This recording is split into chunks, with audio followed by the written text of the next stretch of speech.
You need this beautiful and easy bread recipe in your life, and it only takes a few ingredients. Everyone raves about it. I use 2¼ cup of very warm water, 1 tablespoon of active dry yeast, and 2 tablespoons of sugar, and you can use honey and substitute the sugar if you'd like.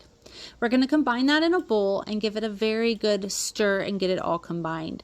And we're going to let it bloom, and you'll see what that means in a minute. So we get it all stirred up, and the yeast will wake up and start eating on the sugars, and it will do what it's called bloom, and that's blooming. It's kind of frothy looking. Then you know it's ready, and we're going to add 6 cups of all-purpose flour.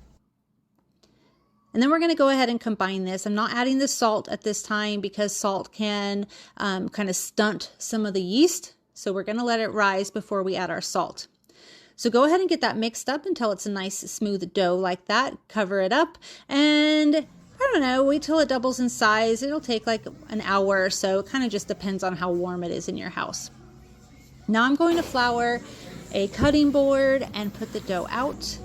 And at this point, I'm going to kind of stretch it out, and I'll add a tablespoon of salt all around the surface, and then I'll start kneading and mixing the dough and getting that salt mixed in as well.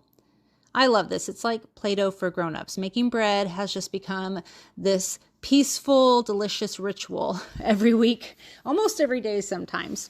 So now we're going to knead this together, and we're going to get it into a ball. And then we're going to go ahead and start shaping our loaves. This will give us 2 loaves of that braided bread, and it's really easy. So first I'm going to cut that big dough ball in half, and then each half we're going to turn into 3 ropes. So try to cut into 3 equal-ish pieces and roll them out so you get ropes.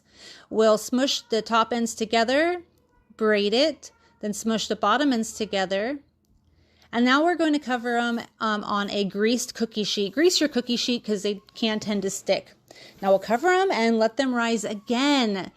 Now we're going to do an egg wash. So just scramble up an egg and brush it on the outside of your loaves. We're going to bake this at 400 degrees until 200 degrees.